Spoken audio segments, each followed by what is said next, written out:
Is now Creek Reservation. It's kind of exciting. I do want to talk to this item because I was really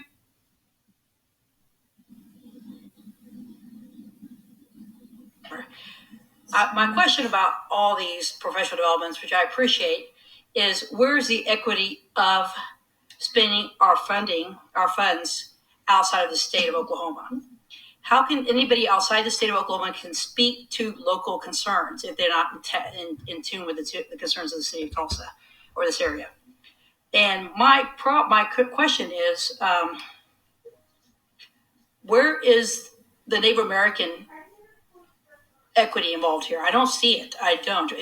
We developed a coalition for the Betterment of Indian education recently because we have a desire to help Tulsa Public Schools have more equity in an area of Indigenous learning and have a better understanding, because we've gone through 5 resource coordinators or managers in this department, and I believe it's an equity issue and a lack of having the right lens. So we met with the equity person, forgot her name, Lomax Shamey, because Dr. Giss was unavailable that day, pre-COVID, so that wasn't a good excuse that day back then. Also, there are concerns with talent, administration, and the Board of Education having a lack of equity lens for Native Americans and an Indigenous lens. And I think this will probably benefit you all because we've recruited one of the elder scholars in the United States, a national treasure to our people, Dr. Cornell Peabody, whose life has been dedicated to helping decolonize education so that they can understand the Native American perspective. So as we move forward, I want you to know that we have offered the gift of him doing professional development for the board, for the talent, and for the administration, because you don't know what you don't know. And I feel like this might be something you might need to look at. So Ms. Johnson, Dr. Johnson, I'm glad you're here so I can meet you, sort of. Also, F4 has an MOU for recruit, hire, and retain. I would like to see, if you don't mind, an equity lens applied to this also, that we have a representation in the staffing of the teachers, Native Americans on staff.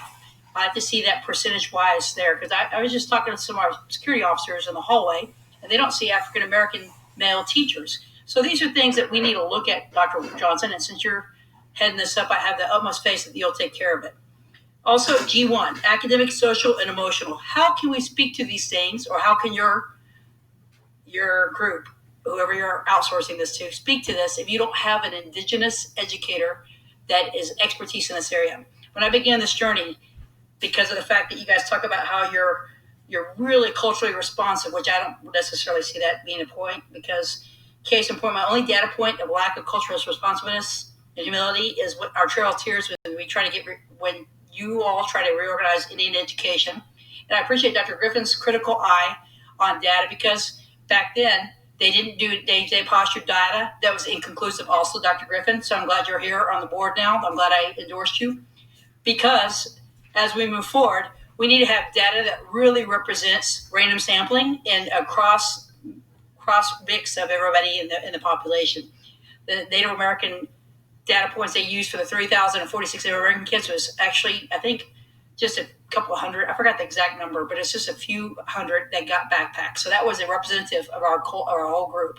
Anyway, so Dr. Johnson, please, as you move forward, consider our gift of Dr. Cornell Peabody. I will be sending you his curriculum vitae of 28 pages and all his writings. And if you Google him, you'll see that he's cited on almost every document out there with regards to Native American student learning. So again, Coalition for Betterment Education. We've asked for you guys to use Dr. Cornell Peabody. We're prepared to work with you. And I can't tell you how much he's going to cost, because he's a gift. And to us, he's invaluable, and to put a price tag on him would not do him service. This is a life's work. So also, don't forget, we're talking about— You have 30 seconds remaining. I know. So I appreciate Sarah Bazzone's hospitality today, making me move from this table when nobody else is here. Anyway, have a blessed evening. I thank you guys. Dr. Giss, again, Sarah, thanks for getting me on tonight. I appreciate it. Good night, guys.